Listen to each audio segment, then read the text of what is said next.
로마서 13장 8절에서 10절 말씀을 통해서 율법의 완성이라는 제목으로 하나님 말씀을 함께 나누겠습니다. 여러분은 살면서 빚을 져본 적이 있습니까? 빚을 채무라고 그러죠. 네. 빚이 없는 사람은 두 다리 쭉 뻗고 편안하게 잠을 잘 수 있을지 몰라도 빚진 사람은 그 마음이 괴로워서 잠을 편안하게 이룰 수가 없습니다. 성경에 보면 어떤 한 빚진 사람이 소개되고 있는데요. 이 사람은 우리가 오전에 말씀을 나누었던 엘리사가 활동하던 시대에 있던 사람입니다. 어떤 선지생도가요, 열심히 이제 주의를 하려고 선지자의 길을 가고 있는데 그만 병이 들어서 남편이 이제 죽고 만 거예요. 근데 아내가 있고 두 아들이 있었습니다. 근데 이 가정 형편이 좋지가 않았죠. 생활을 하는데 남편이 수입이 없으니까 이제 빚을 내서 이제 생활을 한 거예요. 근데 이제 남편이 죽고 나니까 빚을 갚을 능력이 없잖아요. 상환할 능력이 안 되니까 이제 이거 돈을 빌려준 사람이겠죠. 그 사람이 와서 돈 못 갚으면 두 아들 내가 종으로 데려가겠다 그러는 거예요. 그러니까 이 아내가 앞이 캄캄하겠지요. 하루아침에 남편이 잃었죠. 두 아들도 잃을 수 있는 이제 상황이 다다른 거예요. 그러니까 이 아내가 누굴 찾아가냐면 엘리사를 찾아가요. 엘리사에게 가서 당신 내 남편 알지요? 내 남편 여호와를 경외하는 그런 사람이었습니다. 그런데 죽었잖아요. 근데 우리 가정이 너무 어려워서 내가 빚을 져서 생활을 하고 있었는데 만약에 빚을 못 갚으면 두 아들을 데려다가 종을 삼는다고 합니다. 어떻게 하면 좋겠습니까? 그러니까 엘리사가 물어요. 너희 집에 뭐가 있냐? 있을 게 뭐가 있겠어요. 근데 그 질문의 의도 속에 하나님은 물론 무에서 유를 창조하기도 하시지만 그 있는 작은 씨앗을 통해서 하나님의 역사가 일어나기도 하죠. 오병이어의 기적도 어떻게 일어난 겁니까? 여자와 아이를 제외한 장정만 5,000명이 있었다고 그러죠. 그런데 아무리 수소문을 해도 먹을 것이 없었는데 어떤 한 소년이 도시락이 있었다고 그러죠. 그게 오병이어예요. 소년의 도시락이에요. 그걸 주님 앞에 가지고 와서 주님이 축사하시고 나눠준 거예요. 그랬더니 많은 사람이 다 먹고 12바구니를 남기게 됐잖아요. 없는 것에서 하나님이 물론 역사도 하시지만 그 있는 작은 것을 통해서 하나님 일을 이루어 가시는 거 보게 되죠. 그래서 그 과부의 집에 뭐가 있냐 그랬더니 우리 집에 뭐가 있겠습니까? 있으면 내가 팔아서라도 내 아들을 종으로 보내겠습니까? 단지 있는 것은 병에 기름 조금 있다는 거예요. 그래? 그러면 너 가서 너 두 아들하고 함께 집집마다 다니면서 빈 그릇을 빌려라. 빈 그릇을 빌리되 조금 빌리지 말고 넉넉하게 많이 빌려라. 그리고 나서 너 두 아들과 함께 방에 들어가서 그 집에 있는 기름 그 병을 빈 그릇에다 부어라 시켰어요. 그리고 가서 이제 빈 그릇을 빌려서 방에 들어가서 이제 가져온 빈 그릇에다가 이제 이 병을 이렇게 쫄쫄쫄 따르는데 이게 우리의 상식 같으면 기름이 다 쏟아지면 비어야 되잖아요. 없어져야 되잖아요. 그런데 이걸 계속 붓는데 그릇에 채워지고 가지고 온 빈 그릇마다 다 채워지는 거예요. 그리고 이제 엄마가 야 그릇이 더 없냐 했더니 예 없습니다. 그랬더니 그 빌려온 그릇에 다 차고 나서 기름이 멈췄더라. 동화 속에 일어날 법한 이야기죠. 그런 일이 있었어요. 그리고 나서 이 여인이 가서 이제 선지자 찾아가죠. 엘리사 찾아가서 이야기를 했더니 너 그 그릇으로 빚을 갚고 남은 것으로 너와 두 아들이 생활하라. 이렇게 그 가정의 위기를 벗어나는 것을 성경은 우리에게 보여주고 있습니다. 이처럼 빚은 사람에게 고통을 가져다 주고 이게 좀 심하면 과중하면 이것을 이기지 못해서 극단적인 선택을 하는 사람들도 꼭 생겨나는 것을 보게 되죠. 그러니까 정부에서 우리나라에서도 이런 부분에 억울한 사람들에게 구제하기 위해서 파산이나 회생제도 같은 것을 시행해서 이들을 구제하는 것을 볼 수가 있습니다. 혹시 여러분들에게는 빚이 있습니까? 없습니까? 며칠 전에 우리 송미 집사님이 저에게 와서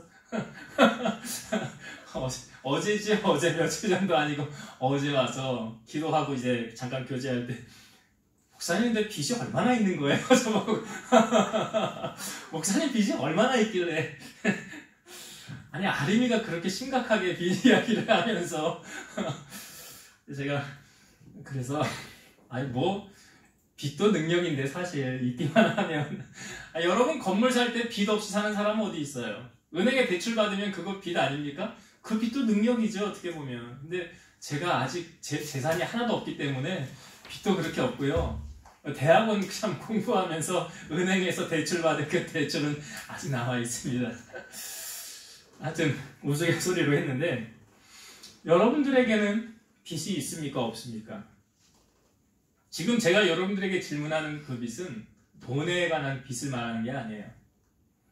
여러분들은 하나님께 빚을 진 것이 있습니까? 없습니까?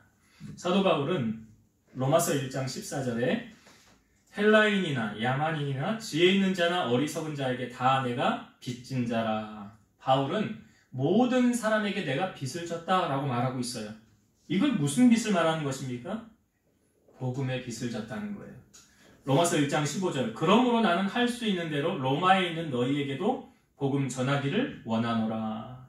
그러니까 사도 바울이 지금 예수님을 만난 후에 변화된 후에 그가 그 심정 가운데 뭐가 있냐면 하나님께 빚을 졌다는 거예요. 주님에게 내가 빚을 졌다는 거예요. 그 빚은 무슨 빚입니까?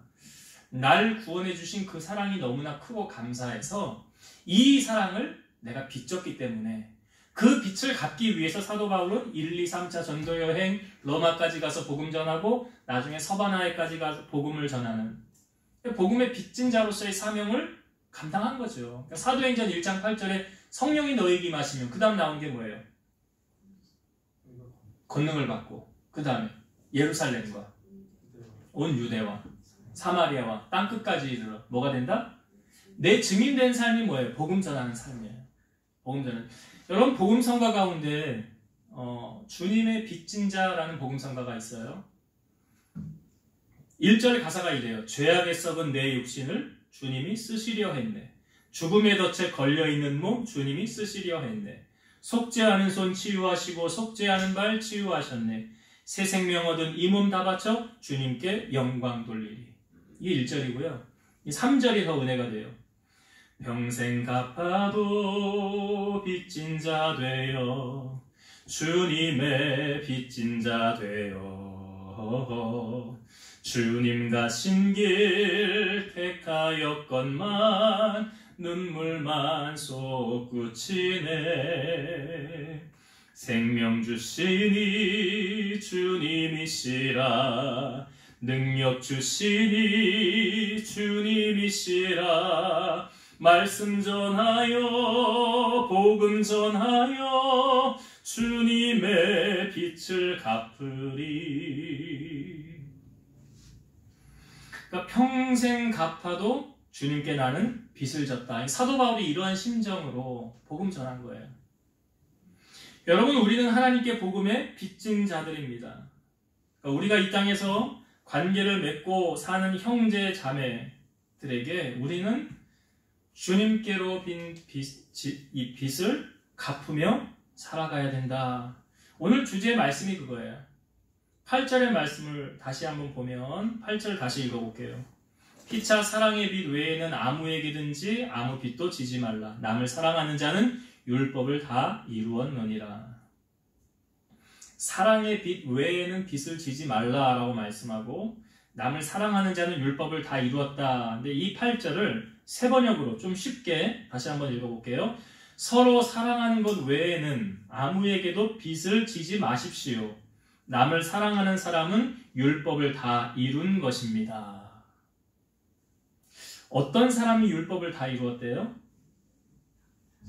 네, 남을 사랑하는 자. 그래서 예수님께서 이 부분의 말씀을 아주 정확하게 우리에게 말씀해 주셨죠. 너에게 계명을 주노니 첫째는 뭐예요? 하나님을 사랑하되. 어떻게 해요? 마음을 다하고 힘을 다하고 뜻을 다하여. 그러니까 우리가 여러분 아이들 시험 볼 때도 이렇게 상대평가가 있고 절대평가가 있잖아요. 그렇듯이 하나님께서 우리를 평가하실 때도 뭘로 평가할까요? 상대평가하시겠죠. 절대평가하실까요? 아무튼 하나님 우리를 평가하실 때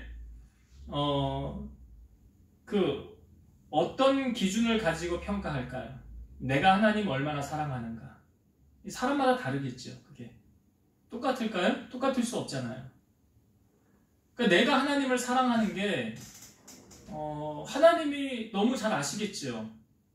그 중심을 잘 아신다는 이야기예요. 외모 말고. 그러니까 어떠한 마음으로 우리가 성전을 나오는지, 어떤 자세로 예배를 드리는지. 그러니까 하나님을 사랑하는 사람이 하나님을 향하여 예배할 때 어떠한 자세와 어떠한 마음으로 예배하는 그것을 하나님이 너무 잘 아신다는 거죠. 그래서 예수님이 가르쳐주신 계명을 두 가지로 요약하면 첫 번째가 그거예요. 마음을 다하고 힘을 다하고 뜻을 다하여 주 너의 하나님을 사랑하고. 이 첫 번째. 그죠? 그러니까 신앙생활하면서 사람 보면서 신앙생활하는 거 언젠간 넘어질 수 있죠. 시험 들 수 있죠. 사람 보니까. 우리가 사람을 보고 신앙생활하는 거 아니죠. 하나님을 봐야 돼요. 때로는 목사도 사람인지라 원치 않게 여러분들에게 시험거리를 줄 수도 있지요. 아니 근데 오늘 말씀에도 보면 엘리야가 엘리사에게 너 여기 머물러 있어라. 뭐 사람 대접해 줬겠습니까? 엘리야가 엘리사한테 너 여기 머물러 있어라. 그럼에도 불구하고 떠나지 않고 계속. 그러니까 사람을 보면 실족하여 넘어질 수 있다. 그러니까 신앙생활은 사람 보고 하는 것이 아니라 하나님께 하는데 어떻게 하나님을 섬겨야 되느냐. 마음을 다하고 힘을 다하고 뜻을 다하여. 그러니까 이 마음으로 우리가 하나님 섬겨야 돼요. 그러니까 하나님도 이렇게 말씀하잖아요. 나를 존중히 여기는 자를 나도 존중히 여기고 나를 경멸하는 자를 나도 멸시하리라. 그러니까 하나님의 사랑이 무조건적인 거 아니에요. 틀려요. 누구는 많이 사랑하고 누구는 적게 사랑하고 누구는 관심도 안 가질 수 있어요. 하나님 마음이에요 그거. 하나님은 그렇게 그 중심을 보고. 그래서 누가 하나님을 만난대요? 나를 간절히 찾는 자래잖아요. 나를 간절히 찾는 자는 간절히 찾으면 만나주신다는 거죠. 그래서 우리가 하나님 그렇게 섬겨야 되는 거예요. 사람에게 보이려고 하지 말고. 그 다음 둘째가 뭐예요? 예수님께서 내 이웃을 내 몸같이 사랑하라 그랬어요. 여기 오늘 말씀에도 보니까 남을 사랑하는 자는 율법을 다 이루었느니라. 그러니까 사랑을 하되 어떻게 사랑하느냐. 뭐 사람에 따라 그 방식이 다를 수 있어요. 근데 분명한 것은 주님이 우리에게 가르쳐 주실 때는 내 몸같이 사랑하라 그랬어요. 우리가 남의 자식 어떤 드라마에서 제가 본 건데 자기 새끼하고 남의 새끼하고 같이 뭐 과일을 주든 밥을 주든 할 때 엄마가 누가 많이 먹기를 원하겠어요? 내 자식이에요? 남의 자식이에요? 근데 우리 어때요? 내 자식은 많이 먹어도 괜찮아. 근데 남의 새끼가 많이 먹으면 그거 내 이웃 내 몸같이 사랑하는 거예요? 간혹이요. 지금 우리 아이들이 공부하러 갈 때 영서를 저희가 꼭 태우고 다닙니다. 영서 여기 있어요? 우리 아들같이 제가 생각을 하는데 이 녀석을 어디 갈 때 먹을 때 우리가 꼭 데리고 가요. 꼭 데리고 가.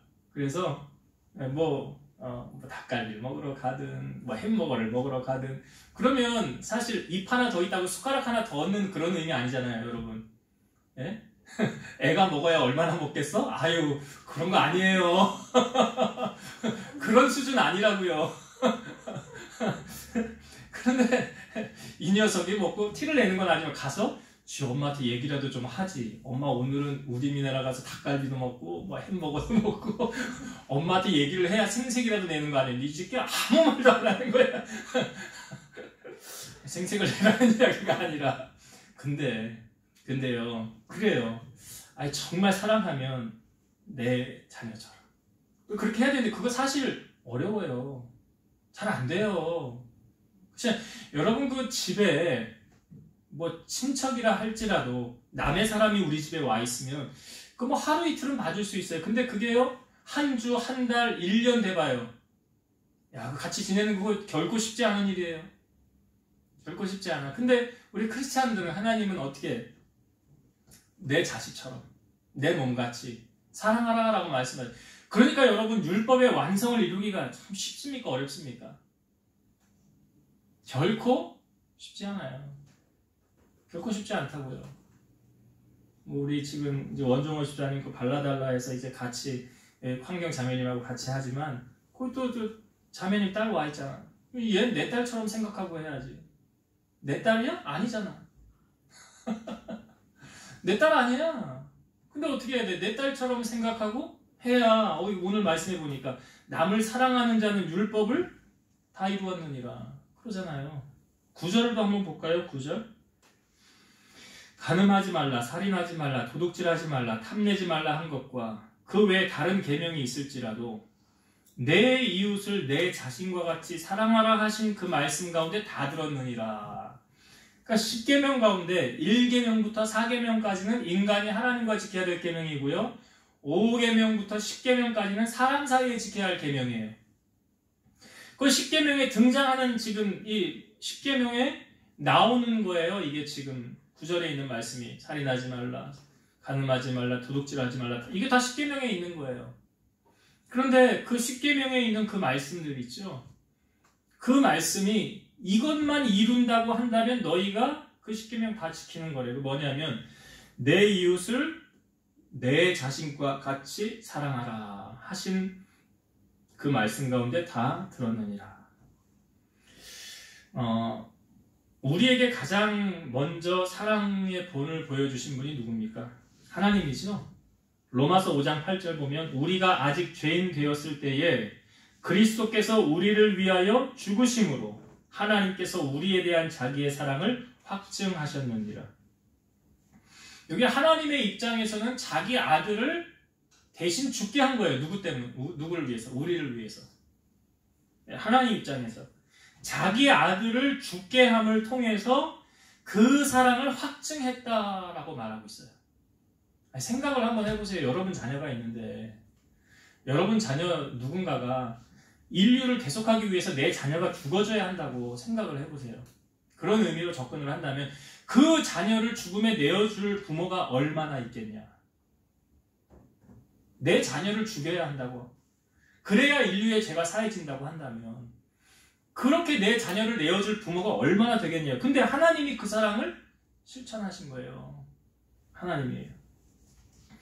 요한일서 4장 10절 사랑은 여기 있으니 우리가 하나님을 사랑한 것이 아니요 하나님이 우리를 사랑하사 우리 죄를 속하기 위하여 화목제물로 그 아들을 보내셨습니다. 여기 우리 죄를 사해주기 위해서 화목제물로 그 아들 예수 그리스도를 보내셨다. 이 왜 그랬느냐? 하나님께서 우리를 사랑하신 표현이에요.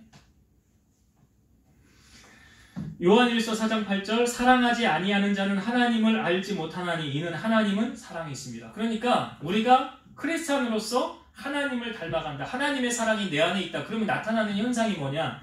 제가 한 비유로 말씀을 드릴게요. 여기 다윗과 요나단 아시죠? 다윗은 뭐 잘 아실 거고 요나단은 누굽니까? 당시의 왕이었던 사울 왕의 아들이에요. 그러니까 쉽게 보면 사울 왕 다음에 왕이 될 사람은 누구예요? 요나단이에요. 다윗이 아니에요.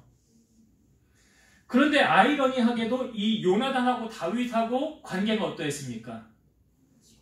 자, 사무엘상 18장 1절 다윗이 사울에게 말하기를 마침에 요나단의 마음이 다윗의 마음과 하나가 되어 요나단이 그를 자기 생명같이 사랑하니라. 요나단이 다윗을 무엇처럼 사랑했다? 자기 생명같이, 그러니까 내 몸같이 사랑했다 그 말이잖아요. 자기 생명처럼 사랑했다. 자, 그러니까 그 다음에 이제 성경 어떤 현상이 나타나느냐 보세요. 사무엘상 18장 3절과 4절 요나단은 다윗을 자기 생명같이 사랑하여 더불어 언약을 맺었으며 요나단이 자기가 입었던 겉옷을 벗어 다윗에게 주었고 자기의 군복과 칼과 활과 띠도 그리 하였더라. 요나단이 다윗을 자기 생명같이 사랑해서 더불어 언약을 맺었는데 요나단이 다윗에게 무슨 말까지 했냐면 이 다음에 왕이 될 자는 바로 너야. 그러니까 왕권까지도 계승을 내가 할 거 아니야. 네가 왕이 될 거야. 그 권력까지도 이양을 한 거예요. 다 다윗에게.